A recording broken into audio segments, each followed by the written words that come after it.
What's going on, guys? It's Gothalion, and we're here today to take a look at a 15-minute gameplay developer walkthrough for Borderlands, the pre-sequel. Now, I'm not going to do any commentary over this because this is actually with Gearbox and 2K Australia, so I feel like they're going to be able to explain things just a little bit better than I can. 2K was nice enough to send this footage over to me to be able to use and whitelist me to be able to post the footage on my YouTube channel, and I'm posting it because a lot of my viewers sort of just pay attention to my channel and the other channels within the Borderlands community rather than paying attention to just the official channels or gaming sites. So if you've seen this video, that's awesome, but there are going to be people inside my channel that have not seen it. So here you go, guys. Enjoy. There is a bit of new info, and we do get to see Mr. Claptrap in action and a nice close look at Wilhelm.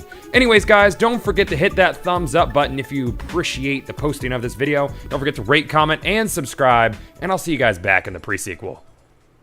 Hey everyone, my name is James. I'm a producer with Gearbox Software.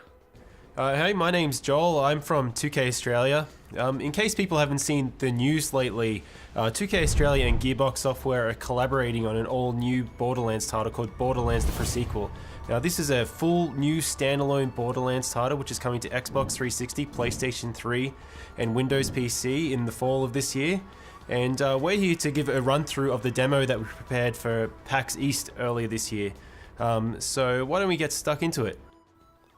Yeah, alright, so right now we're looking at Athena, who is one of the new playable characters. She's a sort of a famous NPC from Borderlands 1 DLC, the General Knox DLC.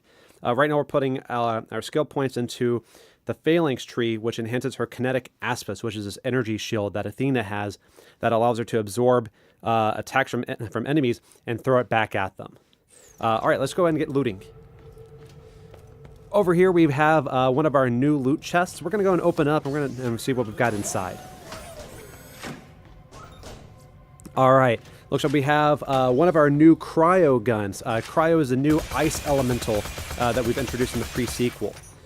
Fires ice bullets that allow you to freeze enemies and shatter them. We also have the laser gun, which is a new gun type. So it has different kind of laser attacks. Each manufacturer has their own kind. Right now we're looking at the Maliwan laser gun, and we might run into a couple of different types later on that we can show off. This is the Oz kit. This is an O2 kit. You need O2 because you're on the moon surface of Pandora's moon surface, which is Elpis. And Elpis is just like Earth's moon in the sense that there's a very thin atmosphere, very low gravity, so you need oxygen, but there's not really much on the surface.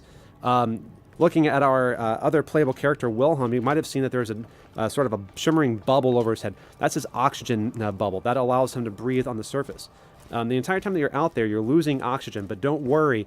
We've got plenty of stuff in place to make sure that you always have opportunities to get more O2. Case in point, we've just found one of the air geysers. You run on top of one of these things and it's going to fill up your oxygen. This is really important, not just because you need oxygen to breathe and live, but because we have some new features that we've added that use oxygen. Joel, why don't you tell us some about that? Yeah, so when we were bringing in this oxygen system, we didn't want to bring in something that was annoying to players and a resource to manage. We wanted to bring in something that could give them cool new abilities. So you can see we're on the moon, you can already do low gravity jumps, but if we jump and then press jump again, you'll actually vent some oxygen and you'll do a boost. It'll allow you to go a little bit higher. You can also kind of push yourself forward. So why don't we do a jump and then boost forward? And one of the other cool things you can do, it's kind of my favorite thing to do in the game at the moment. It's technically called a slam, but I like to call it a butt stomp. If you jump up in the air, press jump again to boost, and then press crouch, you actually slam down to the ground and do an area of effect attack. It's a great way to manage crowds, to shove them back, because if you're in a low gravity area, you can push them back pretty far, which might be the edge that you need to either like run away or focus on one guy before you deal with the rest of the crowd. Alright, now we're going to go ahead and move into the next area. This is the comm facility. There's a signal that's being jammed that you need to take care of so that you can get back up to Helios, which is the moonshot facility.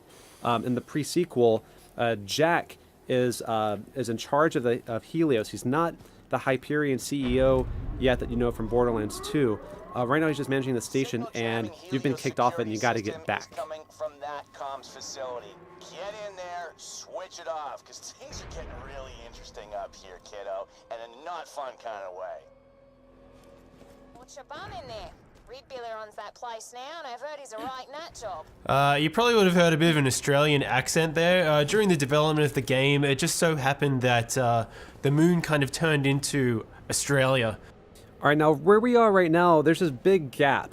You wouldn't be able to make this jump normally in Borderlands, but with the oxygen system, we can kind of push out this jump. So let's go ahead and see if we can clear that gap.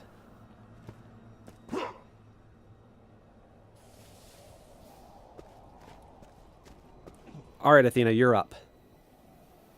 Get plenty of O2 so you can make this jump.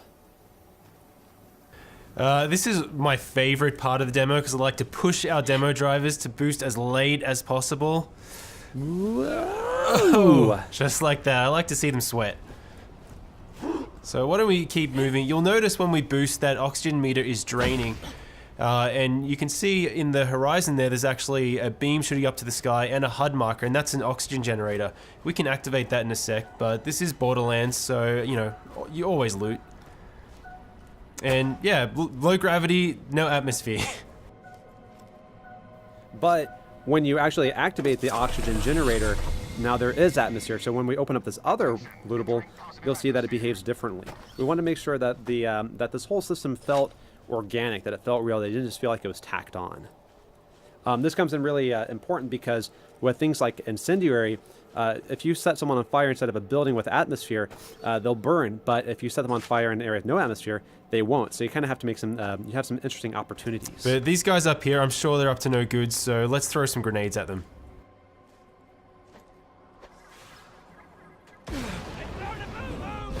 Whoa. So in low gravity, you get blown up by a grenade, you go flying into orbit. Very awesome.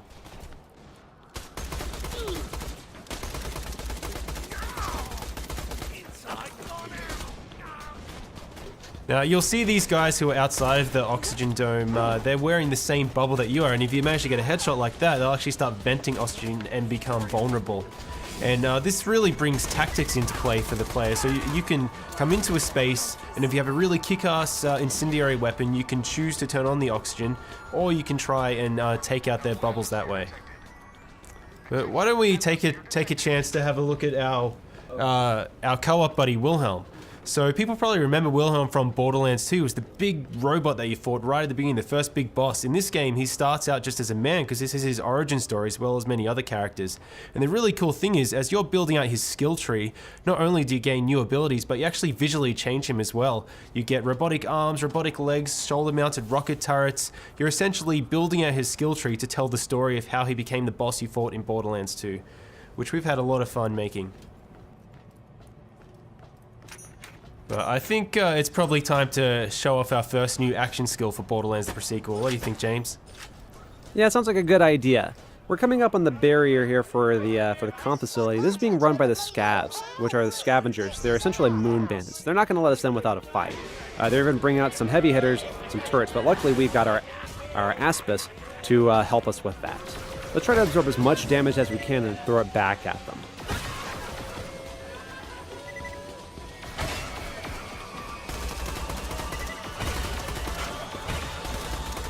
So you can see that the shield is slowly spinning up. As it takes more and more damage, it's going to spin faster and faster. You can kind of see it all around the outer edge, which means that we're just about ready to throw that back. Awesome. Let's go ahead and take care of this other laser and then get inside. Now, because we never get tired of blowing people off the side of the moon, let's throw some more grenades. We like to do these demos live, but because this is a co-op game, we can always rely on our buddies. That's right. Always better to play with friends. All right, now let's go ahead and show off the cryo gun. We showed a little bit of it earlier, but didn't really get to see it in action. Let's go ahead and free some enemies. So we've actually built this procedural system so you can freeze any enemy like that, and once you get their health down to a certain threshold, you can shatter them. It's not an instant win button because you do need to get their health down low, but when you manage to do it, it's really satisfying, and it's different every single time. And we're going to go and divide and conquer so we can wipe out these scavs a little bit faster. And then we're going to try to meet back up in a little bit. Athena, freeze this guy and try to stomp him.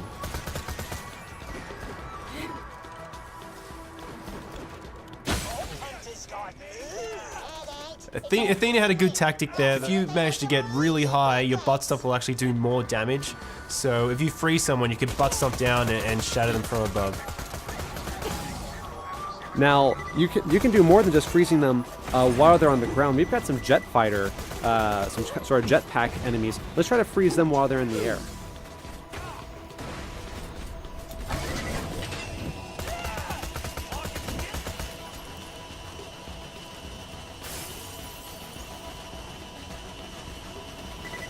So if we do manage to freeze one of these guys in the air and they fall down a railing, they'll actually split in half. It's one of these kind of random events that I love to see in the game. This is also a new enemy, the Badass Outlaw. Now this guy's pretty big, and because of the low gravity, if he charges into you, he can actually knock you pretty far. But when you shatter him into a million pieces, that doesn't really matter too much. It's very satisfying. I bloody want you to live, so I can snap your smug neck myself. You all right? Thanks, but feel free to be killed by any of my highly professional minions. Now, we did get a new skill point while we were out there, so let's go ahead and allocate that. We're going to put it into the ultimate skill in this tree, which is Wrath of the Goddess. This will allow Athena's shield to bounce around multiple enemies inside of a sort of like a close circle. This is a great way to manage crowds. Oh, Wilhelm, it looks like he got something. What is that? So that's the Dar laser. That's kind of like a bolt laser. Athena, you picked up the Maliwan beam laser before, and as James said earlier, you have multiple manufacturers, you have the procedural weapon system, so players can expect to see a whole variety of different types of lasers when they play the game. To the right here, you'll see one of the new rideable vehicles in Borderlands, the pre-sequel, the Stingray. We're not going to need it in this mission, so we're going to keep moving forward. But keep an eye out, because we might have something more about that in some later news.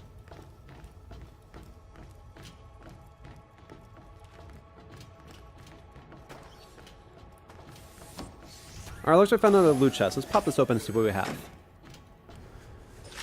Let's see if we have a new Oz kit over to the right here. So what does this Oz kit do? Let's see. So it looks like it increases your oxygen meter. It allows you to create an oxygen bubble, which comes in really handy when doing a slam. So let's go ahead and give that to Wilhelm and see if we can do some damage with it.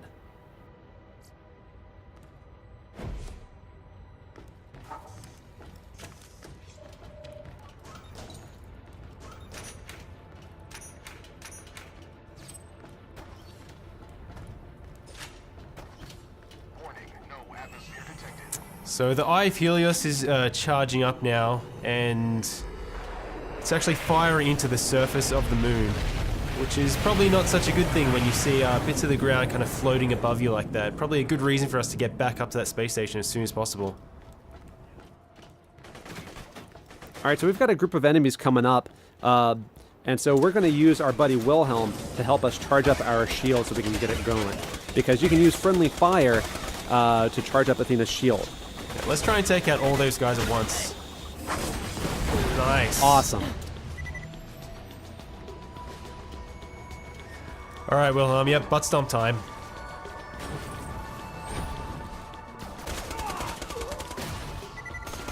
And you see that bubble, you can run inside that to recharge your oxygen. As we mentioned earlier, you can also use the oxygen to set enemies on fire when you're out in this sort of area. So maybe we get a chance to use that, maybe we don't. Yeah, it is a really good combo if you get that oxygen bubble with the fire to burn enemies, but I really love getting the cryo one as well, so if you jump down from high enough, butt stomp and shatter and freeze a guy all in one go.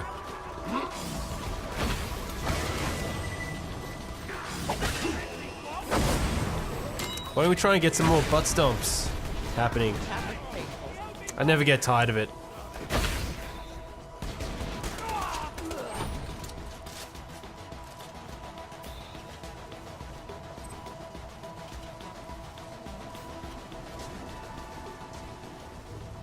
I can taste someone burning.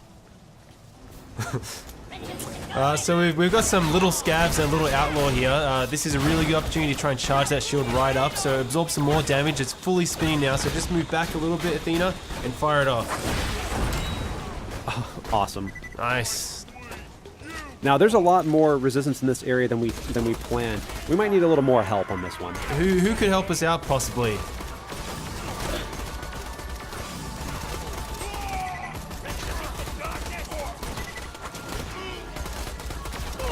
Uh-oh. All right, we really need some help We now. need some help. And we have playable Claptrap. For the first time ever in a Borderlands game, you get to play as Claptrap. And he's going to help us out a little bit in this fight. Thanks, buddy. All right, let's fight these guys out. And the other playable character in Borderlands the Sequel is Nisha the Lawbringer, who fans of the franchise will also remember. We'll be talking about her at a later date. Beautiful, frozen, badass outlaw.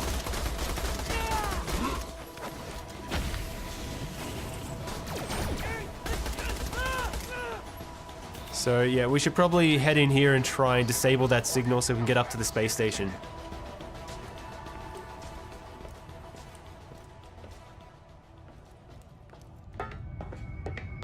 Yes, finally, a proper bloody fight.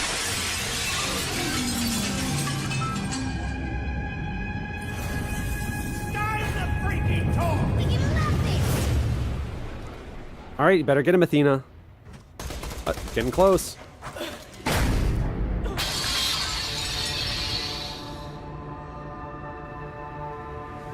Did we mention low gravity already? Awesome. Well, hey, thanks everyone for staying tuned for Borderlands the pre-sequel coming to you this fall. That's spring for all the Aussies out there. You coming?